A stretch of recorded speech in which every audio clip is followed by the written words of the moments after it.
Assalamualaikum warahmatullahi wabarakatuh. Selamat pagi kawan-kawan. Baik, pada pagi hari ini, pada pertemuan pertama kita akan membahas tentang jinayah.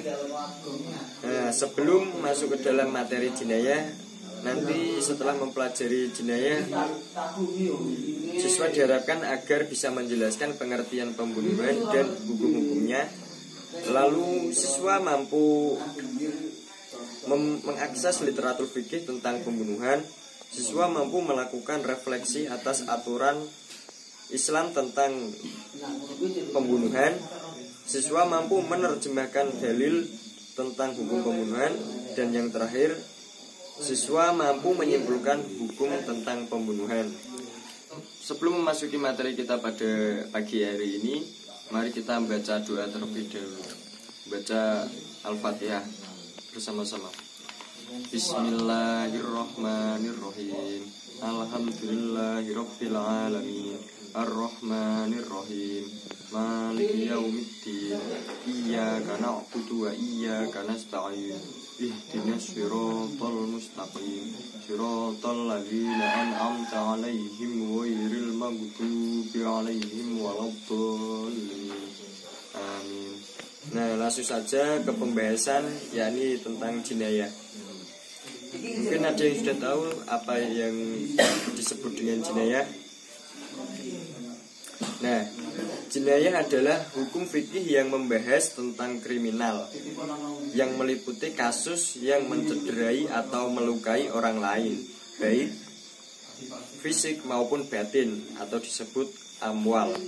Nah, jadi di dalam fikih itu ada bab yang membahas tentang jinayah, yakni hukum yang membahas tentang bagaimana jika ada orang yang mencederai orang lain. Seperti contoh, jika mencederai fisik, ya ada pelaku itu si A lalu mencederai orang lain dengan memotong tangannya tanpa sebab yang jelas atau karena punya rasa dendam atau gimana. Nah, dalam jinayah kita akan membahas tentang itu.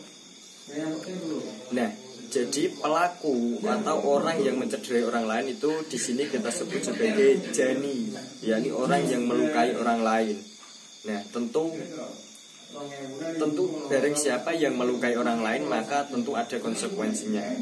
Nah, di sini sebagai konsekuensinya di dalam pembahasan ini kita sebut sebagai kisos, yakni konsekuensi yang harus dibayar oleh si pelaku agar merasakan seperti apa tindakan yang telah dilakukan pelaku terhadap korbannya. Nah, jika diambil contoh, si A memotong tangan si B karena ada dendam. Nah, si A ini sebagai pelaku, si B sebagai korban. Lalu jika dari pihak keluarga atau sanak famili dari si B itu tidak terima, nah itu bisa timbul kisos. Tapi apabila dari pihak korban, baik keluarga maupun saudaranya itu bisa memaafkan dengan sukarela, maka gugur hukum kisos. Tapi timbul hukum diat. Itu diat sendiri itu bisa timbul apabila si pelaku mampu memenuhi syarat yang diberikan oleh pihak korban, baik melalui keluarga atau saudaranya. Lalu dalam diat sendiri itu dibagi menjadi dua, yakni diat mughaladzah dan diat mukhafafah, yang seperti apa yang sudah dijelaskan di dalam buku LKS kalian. Diat sendiri juga sudah dibahas di dalam Al-Quran, dalam surat Al-Baqarah ayat 178, yang artinya, maka barang siapa yang mendapat suatu pemaafan dari saudaranya, hendaklah yang memaafkan atau pihak dari si korban itu mengikuti dengan cara yang baik, dan hendaklah yang diberi maaf, yakni sebagai pelaku, itu membayar diat kepada yang memberi maaf dengan cara yang baik pula. Nah, ini yang dimasukkan seperti tadi, kisos bisa gugur itu apabila seperti ini, si pihak dari korban itu mau memaafkan dengan sukarela tanpa paksaan si pelaku. Namun si pelaku pun juga harus wajib memenuhi syarat yang diberikan oleh pihak dari korban, baik melalui saudaranya ataupun melalui keluarganya. Nah, di sini maka kisos gugur lalu timbullah diat.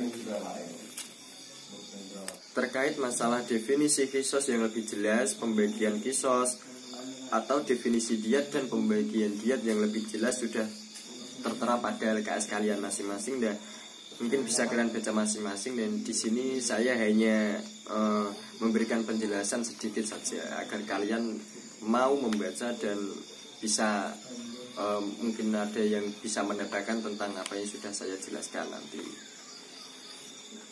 Baik, cukup sekian untuk pertemuan kita hari ini. Mungkin apabila ada yang kurang jelas mungkin bisa dicatat dalam buku catatan kalian, lalu nanti pertanyaannya bisa dikirim via WA atau yang lain. Baik, cukup sekian yang bisa saya sampaikan. Semoga bisa mudah dipahami dan dicerna. Assalamualaikum warahmatullahi wabarakatuh.